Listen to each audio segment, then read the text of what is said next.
Bonsoir à tous et bienvenue dans cette nouvelle vidéo.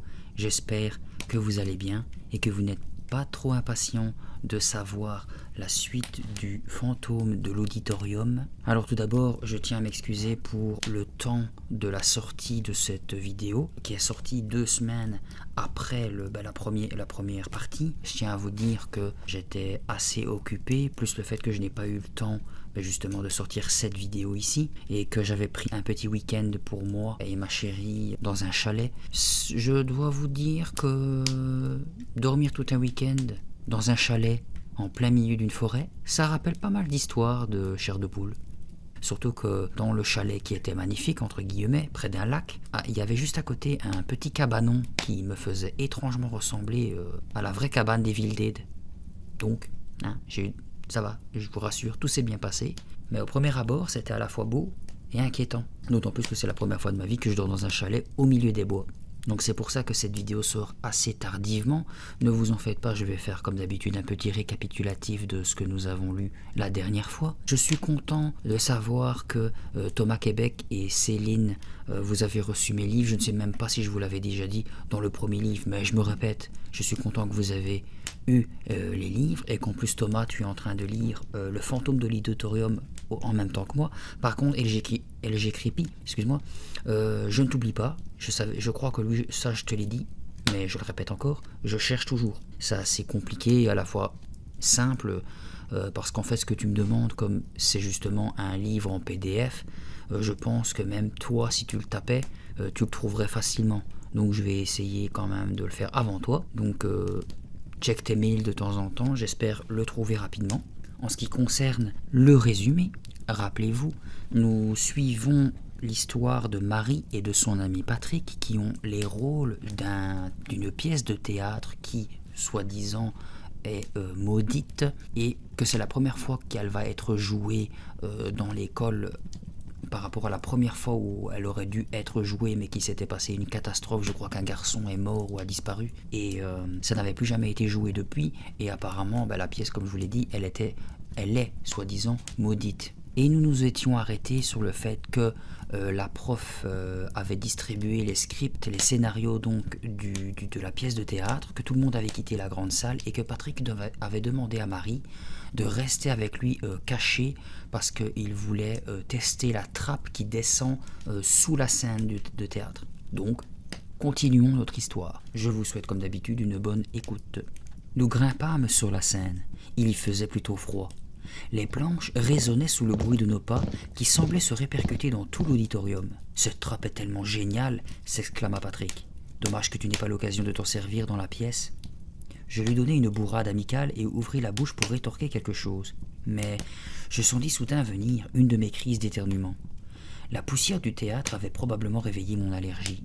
Quand j'ai une crise, j'éternue parfois 13 ou 14 fois de suite. Mon record, c'est 17 fois. Après 17 éternuements de suite, je deviens généralement une pauvre loque aux lunettes embrumées. Tout en se dirigeant vers la trappe sur la pointe des pieds, Patrick me lança à mi-voix « Actionne la manette, Marie !» Il se posta sur la trappe pendant que je cherchais la manette dans l'obscurité. J'essayais désespérément de maîtriser mon envie d'éternuer. Enfin, je la trouvai. « Ça y est, je l'ai !» criai-je joyeusement. Patrick regarda autour de lui. « Pas si fort, quelqu'un pourrait entendre. »« Désolé, » chuchotai-je. Et puis je n'y tins plus. Mes yeux pleuraient. Il fallait absolument que j'éternue. Je saisis un mouchoir en papier dans ma poche pour me boucher le nez. Je me mis à éternuer aussi silencieusement que possible. 4, 5, compta Patrick. Par bonheur, ce n'était pas une crise à battre mon record. Je ne parvins qu'à 7. « C'est bon, Patrick, on y va, dis-je. » J'abaissai la manette et me précipitai à ses côtés. On entendit le choc sourd, puis le gémissement métallique. La section de plancher commença à descendre. Patrick me saisit instinctivement le bras. « Je parie que tu as la frousse, » murmurai-je, histoire de le provoquer. Jamais de la vie. Le grincement s'amplifia. La plateforme tremblait sous nos pieds tandis que nous disparissions dans les ténèbres. Plus bas, encore plus bas, la scène était maintenant au-dessus de nos têtes. Je m'attendais à ce que le mécanisme s'arrête là où il l'avait fait pour Madame Walker. Mais à mon grand étonnement, la plateforme continua sa descente en prenant de la vitesse. « Hé, qu'est-ce qui se passe ?» s'écria Patrick, toujours agrippé à mon bras. Jusqu'où ce machin peut-il aller m'inquiétai-je à mon tour. Oh! Un même cri nous échappa quand la plateforme toucha finalement le fond avec un choc retentissant. Bang! Nous nous retrouvâmes par terre. Je me remis prestement debout. Ça va, Patrick? Oui, oui, ça va. Il n'avait pas l'air très rassuré. Nous étions dans un vaste caveau, au sol en terre battue, noir et silencieux. Je n'en menais pas large, moi non plus. Soudain, un chointement saccadé rompit le silence. La panique me noua la gorge. Qu'est-ce que c'était? Le chointement persistait, doux et régulier, comme une respiration. Mon cœur bondit dans ma poitrine. Oui, une créature respirait dans l'ombre. Proche, toute proche. « Patrick, pourquoi est-ce que tu respires comme ça ?» demandai-je quand mon cœur reprit son rythme normal. « Comme quoi ?»« Oh, laisse tomber, marmonnai-je. Il respirait comme ça parce qu'il avait peur. Nous avions peur tous les deux, mais pour rien au monde, nous ne l'aurions avoué. Je levai les yeux vers le plafond. L'ouverture de la trappe n'était plus qu'une petite lueur carrée là-haut. Patrick se tourna vers moi. « Où sommes-nous d'après toi ?»« À peu près à 1 kilomètre sous la Seine. » « Sans blague, Sherlock. Je te parle de ce caveau souterrain. Tu crois que l'école sait qu'il existe ?»« Je n'en ai pas la moindre idée, marmonnai-je, en réprimant un frisson. Regarde, on dirait qu'il y a une espèce de tunnel sur notre gauche. Tu veux qu'on l'explore ?» Patrick ne répondit pas tout de suite. « Non, il fait trop noir, » murmura-t-il enfin. Je n'en avais pas vraiment envie, moi non plus. Mon audace n'était qu'une bravade. « On reviendra avec des torches électriques. »« C'est ça, avec des torches électriques, » m'empressai-je d'acquiescer. Je me jurai de ne jamais remettre les pieds dans cet endroit. Tout en jouant nerveusement avec l'élastique autour de mon poignet, je scrutais l'obscurité. Quelque chose me préoccupait. Quelque chose n'avait pas de sens. « Patrick, pourquoi est-ce que la trappe du théâtre descend à une telle profondeur ?»« Pour permettre au fantôme de rentrer chez lui après avoir hanté l'auditorium, plaisanta-t-il. Je lui donnai un petit coup de poing sur le bras. « Pas de blague sur le fantôme, d'accord ? S'il y avait vraiment un fantôme, pensai-je, c'est bien ici qu'il habiterait. »« Sortons, décida soudain Patrick en regardant le carré de lumière au-dessus de nos têtes. Je vais être en retard pour le dîner. » Je me croisai les bras sur la poitrine. Tout à fait d'accord, mais comment est-ce qu'on remonte ? Cela nous fit réfléchir tous les deux un moment. Puis, je vis Patrick s'agenouiller et palper le sol autour de la plateforme. Il doit y avoir une manette quelque part. Non, la manette est là-haut sur scène, dis-je en levant le doigt vers le plafond. Il doit bien y avoir un interrupteur, un levier ou un bouton à actionner, cria-t-il exaspéré. Sa voix était devenue perçante. Oui, mais où ? Demandai-je sur le même ton. Je me mis à palper le sol à ses côtés, m'efforçant de repérer quelque chose que nous pourrions pousser, tirer ou tourner. Quelque chose qui soulèverait de nouveau la petite plateforme et nous ramènerait sur le plancher de l'auditorium. Au bout de quelques minutes de recherche frénétique, je m'arrêtai. « Nous sommes prisonniers dans ce trou, » murmurai-je. « Nous voilà bel et bien pris au piège. »« Tout ça, c'est ta faute, Patrick, » marmonnai-je amèrement. « Comment je puis t'écouter ? Je n'aurais jamais dû te suivre. »« Tu voulais venir aussi ?» me rétorqua-t-il. « C'est faux. Et puis Madame Walker nous avait prévenu que ce machin devait être vérifié. Et maintenant, on va rester bloqué ici toute la nuit ? » « Et les rats nous mangeront, » ricana Patrick. Cela me fit exploser. « Arrête, tu me fatigues avec tes plaisanteries stupides. » Je le poussai des 2 mains si brutalement qu'il s'étala. Il faisait si sombre que pendant un moment je ne le voyais pas. Puis il me poussa à son tour. Je partis en arrière et m'affalai contre le mur. Mon dos heurta un genre de levier. Un choc sourd retentit, suivi d'un grincement métallique. « Marie, viens !» cria Patrick. « Viens vite !» Je bondis sur la plateforme au moment où elle commençait à s'élever. Plus haut, toujours plus haut. Lentement, régulièrement, le carré de lumière au-dessus de nos têtes s'élargissait au fur et à mesure de notre ascension. Dans un brusque sursaut, la plateforme s'arrêta. « On y est, Marie !» brailla Patrick en me donnant une tape dans le dos. Mais nous n'avions pas encore atteint le plancher. La plateforme venait de s'immobiliser à 2 mètres environ sous lui, comme pour Madame Walker. La seule façon d'obliger la plateforme à remonter jusqu'au bout était sans doute d'actionner la manette qui se trouvait en coulisses, là-haut. « Fais-moi la courte échelle, » me dit Patrick. Je mis mes mains en coupe. Il posa son pied dedans, puis parut hésiter. « Attends, et si le fantôme nous guettait derrière le rideau de scène ? Tu ferais peut-être mieux d'y aller la première ?»« Ha ha, très drôle, marmonnai-je. Je suis morte de rire. D'accord, j'y vais. Il était à la fois sportif et léger. Il agrippa le rebord de la trappe, prit appui sur ses avant-bras, grimpa sur la scène et disparut de ma vue. J'attendis qu'il me tende la main pour m'aider à remonter à mon tour. Une bonne minute s'écoula. « Patrick » appelai-je d'une voix étranglée. Qu'est-ce qu'il fabriquait ?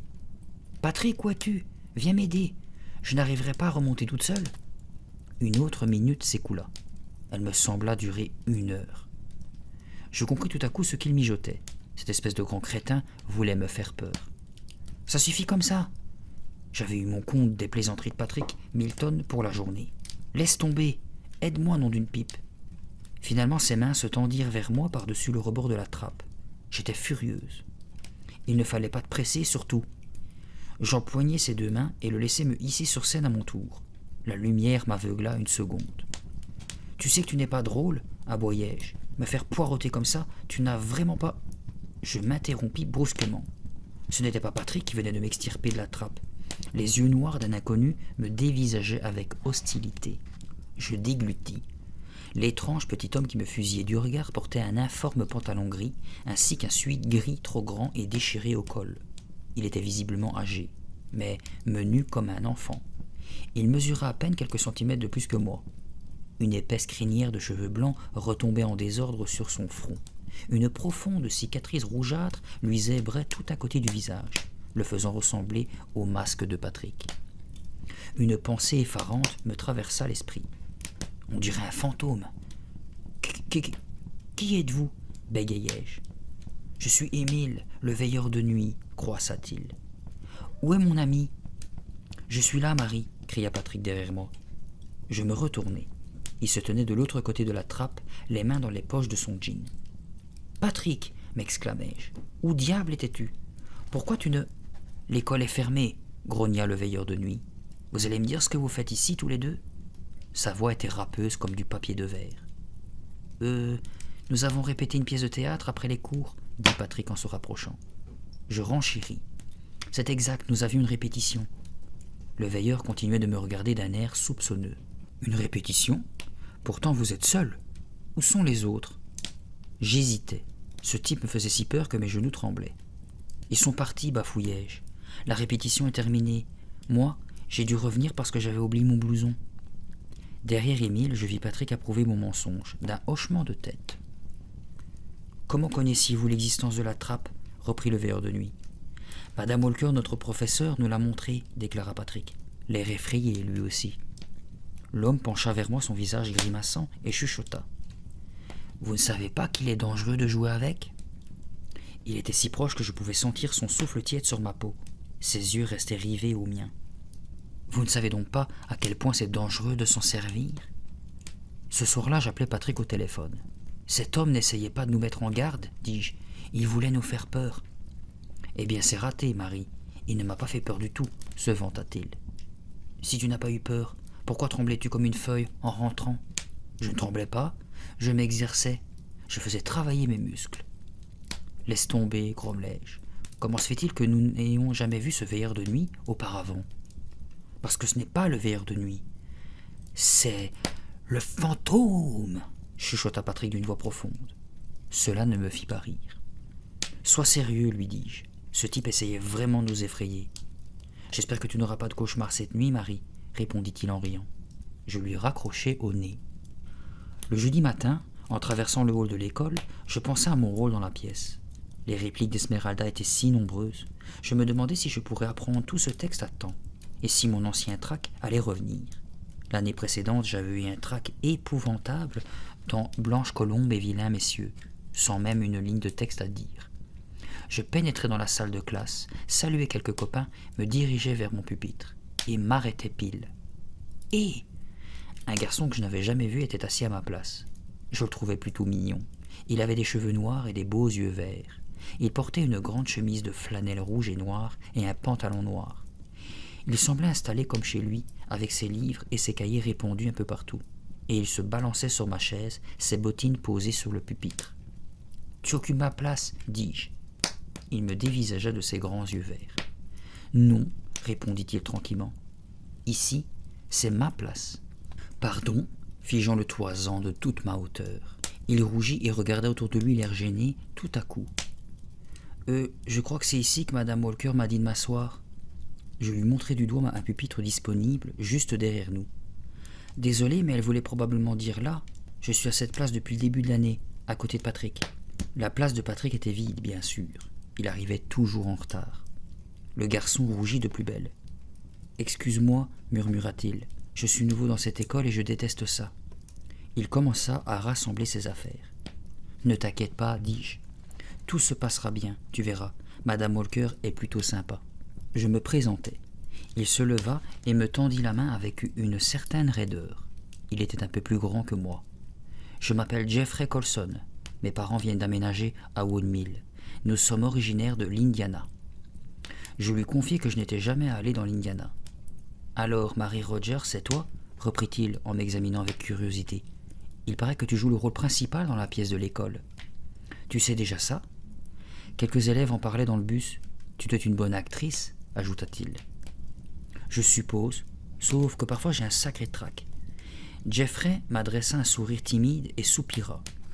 Dans mon ancienne école, je jouais dans toutes les pièces, mais je n'ai jamais eu le rôle principal. Dommage que je ne sois pas arrivé ici plus tôt. J'aurais pu auditionner pour le fantôme. J'essayais de m'imaginer Jeffrey sur scène, mais je n'y parvins pas. Il ne me semblait pas du genre à jouer la comédie. Il avait l'air trop timoré, et il rougissait tout le temps. J'eus néanmoins pitié de lui. « Pourquoi ne viendrais-tu pas avec moi à la répétition de ce soir ? Tu pourrais peut-être obtenir un petit rôle ou faire de la figuration. » Son visage s'illumina comme si je venais de lui offrir 1 million de dollars.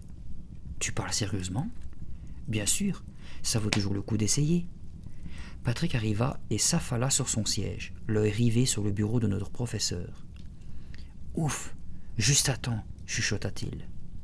Je hochai la tête et lui présentai Jeffrey, tandis que Madame Walker rentrait dans la classe et fermait la porte. La leçon allait commencer. Jeffrey se dépêcha de regagner sa place. Au moment de m'asseoir, je m'aperçus que j'avais oublié mon cahier de sciences naturelles dans mon casier. Je bondis vers la porte. « Excusez-moi, Madame Walker, dis-je en passant devant elle. Je reviens tout de suite. » Une fois dans le couloir, je constatai avec étonnement que mon casier était entrouvert. Cela me parut bizarre. Je me rappelais l'avoir fermé un peu plus tôt. J'ouvris la porte en grand et tendis la main vers mon casier. Un cri m'échappa. À l'intérieur du casier, il y avait une tête hideuse qui me fixait droit dans les yeux. L'affreux visage bleu-vert semblait me dévisager en ricanant. J'éclatai de rire. Patrick et son stupide masque de fantôme. « Cette fois tu m'as bien eu, Patrick, » dis-je à voix haute.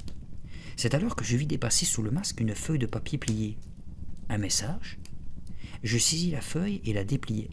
Elle contenait cette inscription au feutre rouge. « Éloignez-vous de ma demeure. »« Ha ha !» murmurai-je. « Excellent, Patrick. Très amusant. Vraiment. » Je retirai mon cahier, fermai la porte du casier, verrouillai le cadenas. Puis je me hâtai de réintégrer la classe. Madame Walker se tenait debout sur l'estrade. Elle venait de présenter Jeffrey à la ronde et annonçait à présent le programme de la journée. Je me glissai à côté de Patrick. « Tu ne m'as pas fait peur une seconde. » Il était penché sur son cahier de maths. Patrick termine toujours ses devoirs de maths en arrivant en classe. « Hein ?» fit-il en prenant son air le plus innocent. « Ton masque, chuchotai-je. Ça n'a pas marché. »« Mon masque ? Quel masque ?» Je lui donnai un coup de coude. « Arrête tes bêtises. Ton mot n'était pas drôle non plus. Tu peux faire mieux que ça. »« Je ne vois pas de quoi tu parles, Marie, » affirma-t-il avec impatience. « Et je ne t'ai écrit aucun mot, je t'assure. »« Bien sûr, dis-je en levant les yeux au ciel. Tu ne sais rien du masque caché dans mon casier, et rien du message qui se trouvait dessous, c'est ça ? Ferme-la et laisse-moi finir mon devoir, marmonna-t-il en se penchant de nouveau sur son livre. Je ne comprends pas ce que tu racontes.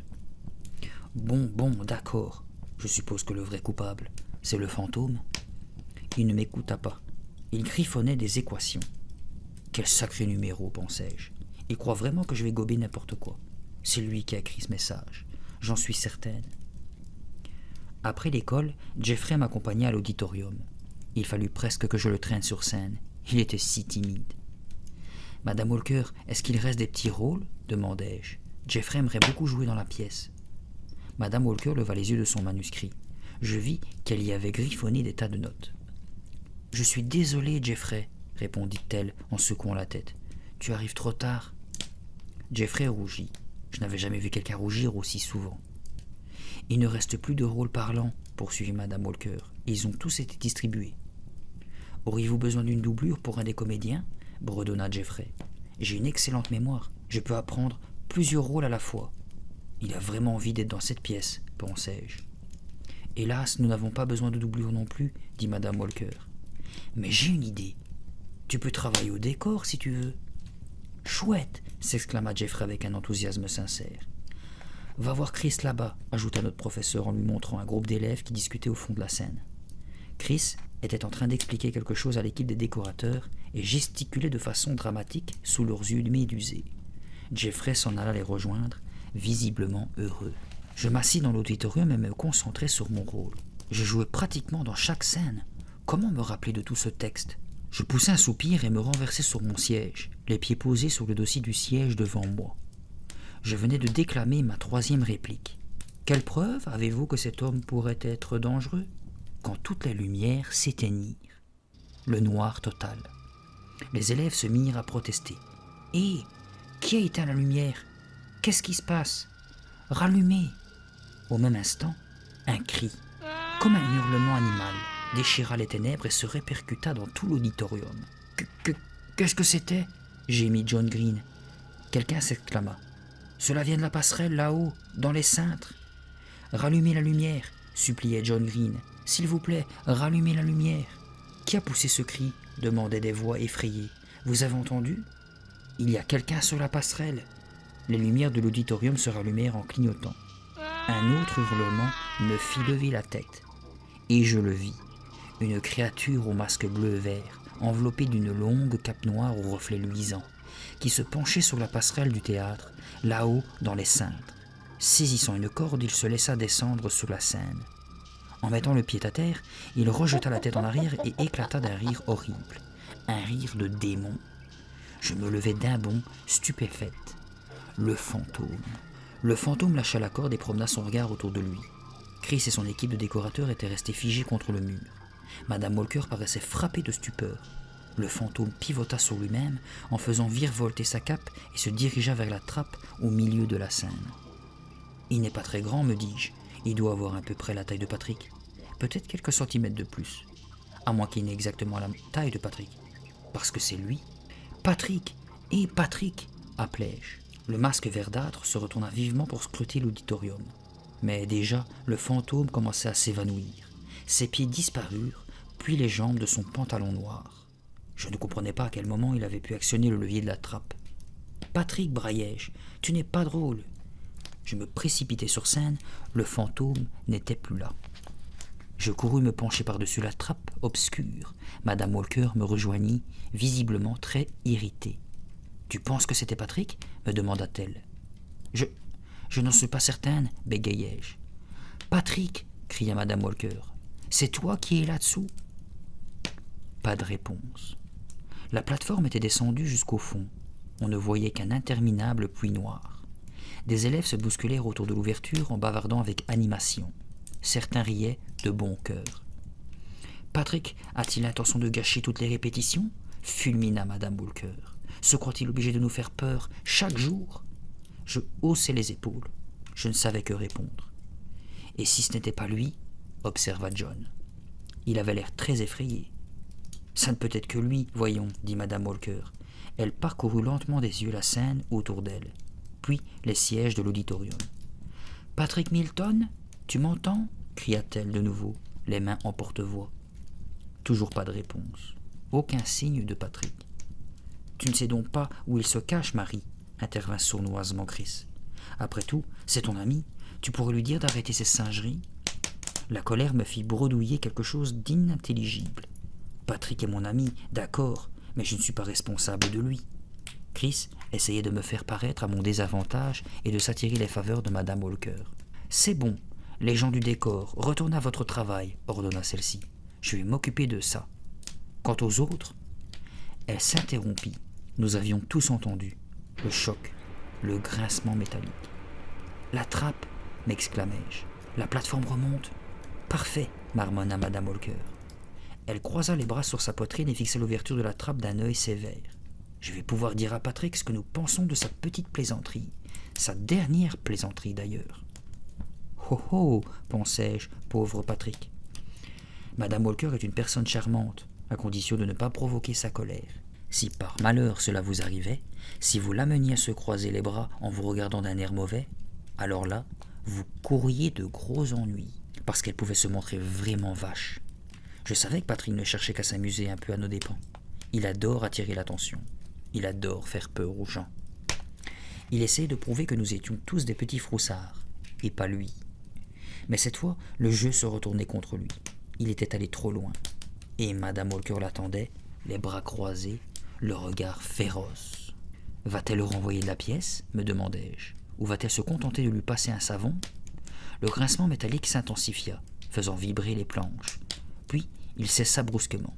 La plateforme avait dû s'arrêter comme d'habitude à 2 mètres au-dessous de la scène. Pauvre Patrick, pensai-je, il ne sait pas ce qu'il attend. Je me penchai pour le voir apparaître et j'écarquillai les yeux, stupéfaite. La plateforme était vide. Patrick, ou qui que ce fût, l'avait renvoyé avant de disparaître dans le souterrain au-dessous de l'école. Patrick ne ferait pas ça, me dis-je. Il ne serait pas assez fou pour descendre dans ces ténèbres tout seul, sans avoir la moindre idée de ce qu'il pourrait rencontrer en bas. Madame Walker annula la répétition. Elle demanda toutefois à l'équipe des décorateurs de rester pour peindre la toile de fond. Les autres pouvaient rentrer chez eux et continuer à apprendre le rôle. J'aurai une longue conversation avec ce voyou quand je mettrai la main sur lui, déclara-t-elle, furieuse. Puis elle tourna les talons et sortit de l'auditorium. Je pris mon temps pour rentrer chez moi. Je pensais à Patrick tout le long du chemin. J'y pensais tellement que je dépassais ma maison. Au bout de ma rue, je vis la voiture rouge de sa mère se garer devant leur portail. Protégeant mes yeux du soleil couchant, je vis ensuite Madame Milton sortir de la voiture. Patrick apparut de l'autre côté. « Patrick !» appelai-je en courant vers lui. Sa mère me fit un petit signe amical et s'engouffra dans la maison. Lui avait l'air surpris de me voir. « La répétition est déjà finie ?»« Oui, grâce à toi, marmonnai-je. »« Hein ? Qu'est-ce que j'ai encore fait ?»« Personne n'a trouvé ça drôle, Patrick. Sans compter que maintenant tu vas avoir de gros ennuis avec Madame Walker. » Il fronça les sourcils, prétendant ne pas comprendre. « Qu'est-ce que tu racontes, Marie ? Comment puis-je avoir des ennuis ? Je n'étais même pas là. »« À d'autres, je t'ai reconnu. » Il secoua la tête. Ses taches de rousseur semblèrent devenir plus foncées. Ses cheveux blonds s'agitaient au vent. « Je te répète que je n'étais pas là. J'ai prévenu Madame Walker de mon absence. Je lui ai dit ce matin que je ne pouvais pas assister à la répétition. » « Pour pouvoir mettre ton masque et ta cape et descendre de la passerelle à l'aide d'une corde ?» demandai-je d'un air soupçonneux. « Non, j'avais rendez-vous chez le dentiste. » Je le regardais, abasourdi. « Pas la peine de faire cette tête-là, Marie. Il s'agissait seulement d'un examen de routine. »« Tu n'étais pas à l'école ?» bégayai-je. « Puisque je te le dis. »« Mais alors, qui était le fantôme ?» articulai-je dans un souffle. Un mystérieux sourire apparut sur son visage. « C'était toi !» criai-je, furieuse. « Tu nous as fait ton numéro de fantôme et ensuite tu es parti à ton rendez-vous chez le dentiste. C'est ça, Patrick? C'est ça, hein ?» Il se contenta d'éclater de rire et ne voulut pas me répondre. Après les cours, le lendemain après-midi, je me rendis à la répétition en compagnie de Jeffrey. Il était particulièrement mignon. Il portait un gilet noir sur un t-shirt blanc uni et un jean délavé. « Tu t'entends bien avec Chris ?» lui demandai-je. « Pas trop mal, » répondit-il. « Elle est plutôt autoritaire. Mais elle m'a laissé m'occuper de la toile de fond sans trop intervenir. » Je saluai quelques élèves qui rentraient chez eux. Au bout du couloir, j'aperçus John et Chris qui se dirigeaient vers l'auditorium. « Est-ce que Patrick a mis les choses au point avec Madame Walker ?» dit Jeffrey. « Je l'ai vu discuter avec elle ce matin. »« Oui, elle lui a permis de rester dans la pièce, du moins pour le moment. »« Tu penses que c'est Patrick qui nous a joué cette farce hier ?» Je hochai la tête. « Oui, j'en suis convaincu. Il aime effrayer les gens. C'est son passe-temps favori depuis son plus jeune âge. J'imagine qu'il veut nous faire croire qu'un vrai fantôme hante l'école. » Et j'ajoutai en souriant, « Mais on ne me fait pas peur si facilement. » Peu après le début de la répétition, Madame Walker nous fit monter sur le plateau, Patrick et moi, afin de nous indiquer quelques déplacements tandis que nous répétions une de nos scènes. Elle appelait ça « prendre ses marques ». Elle demanda aussi à Chris et à Robert Hernandez, la doublure de Patrick, d'être présents. Madame Walker voulait qu'ils apprennent notre mise en place à tout hasard. À tout hasard, pensai-je. Puis je me rappelai la déclaration de Chris. Si tu tombes malade, le soir de la représentation, je jouerai ton rôle à ta place. Chris, mon chou, je ne voudrais pas te flanquer la jaunisse, marmonnai-je entre mes dents, mais j'ai l'intention d'être en pleine forme ce soir-là.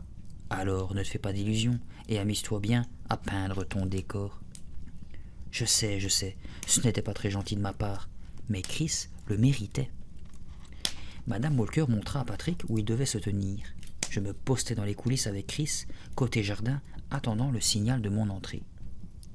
Alors, Patrick a eu une petite conversation avec Madame Walker ce matin, me dit-elle. Je l'ai entendu lui raconter qu'il était chez le dentiste, et donc qu'il ne pouvait pas être celui qu'on a vu descendre sur scène en se balançant sur une corde. Je lui chuchotai de se taire afin de repérer mon signal. Trop tard, Madame Walker appela mon nom. « Marie Rogers !» Elle avait l'air en colère. « Qu'est-ce que tu fabriques ? Tu es censé arriver sur scène ?»« Merci beaucoup, Chris, » murmurai-je. Je fis mon entrée en courant. Jetant un coup d'œil derrière moi, je vis Chris ricaner en coulisses. Incroyable, elle m'avait fait rater mon entrée exprès. Une fois sur scène, je découvris que je ne savais plus où me placer, ni même à quelle page du texte nous en étions. Quelle était ma première réplique ? Je ne m'en souvenais plus. Saisi de panique, je regardais les élèves assis au premier rang de l'auditorium. Ils me dévisagèrent, attendant que je parle. J'ouvris la bouche, mais rien n'en sortit. « Ta réplique, c'est « Y a-t-il quelqu'un » cria Chris en coulisses d'une voix de stentor. « La vache !» me dis-je amèrement. Chris ne reculera devant rien pour me ridiculiser. Elle espère que Madame Walker finira par m'éjecter de cette pièce. J'étais si furieuse que j'en avais la tête qui tournait. Je n'arrivais plus à penser. Je répétais bêtement ma réplique, puis respirais un bon coup pour me calmer. Patrick avait la réplique suivante. Il devait apparaître sur scène et faire peur à Esmeralda. Mais Patrick n'était plus là. Je ne le voyais nulle part. Madame Walker s'avança jusqu'à l'avant-scène, les poings sur les hanches. Elle tapait du pied avec impatience. L'auditorium était silencieux à l'exception de ce tap-tap-tap. Madame Walker semblait très contrariée. « Où est Patrick ?» demanda-t-elle d'une voix éteinte. « Qu'est-ce qu'il fabrique encore ? Est-ce qu'il va descendre des combles en costume, une fois de plus ?» J'aurais dû deviner ce que Patrick était en train de manigancer. Mais cela ne me traversa l'esprit qu'au moment où j'entendis un bruit familier, le choc sonore, le grincement régulier. La plateforme de la trappe, elle montait. Je poussai un soupir. « Voilà Patrick », dis-je à Madame Walker. Et une seconde plus tard, Patrick apparut, arborant son affreux masque bleu-vert. Je reculai pour mieux le voir surgir des profondeurs. C'était assez impressionnant, très dramatique. Il s'éleva lentement au-dessus du plancher. La plateforme s'immobilisa. Patrick resta ainsi un long moment à parcourir des yeux l'auditorium, comme s'il posait pour une photographie. Il était en costume complet, le masque, une cape noire qui descendait jusqu'à ses chevilles, une chemise et un pantalon noir.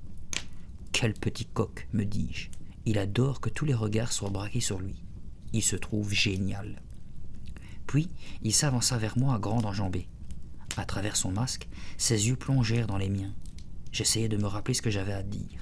Mais, avant que je ne puisse prononcer un mot, il m'agrippa les épaules et me secoua violemment. Un peu trop violemment. « Du calme, Patrick, pensai-je. Ce n'est qu'une répétition. »« Allez-vous-en » me souffla-t-il dans un chuchotement furieux. J'ouvris la bouche pour répondre, mais les mots s'étranglèrent dans ma gorge. Je venais de voir quelqu'un me faire des signes en coulisses. Des signes désespérés. C'était Patrick.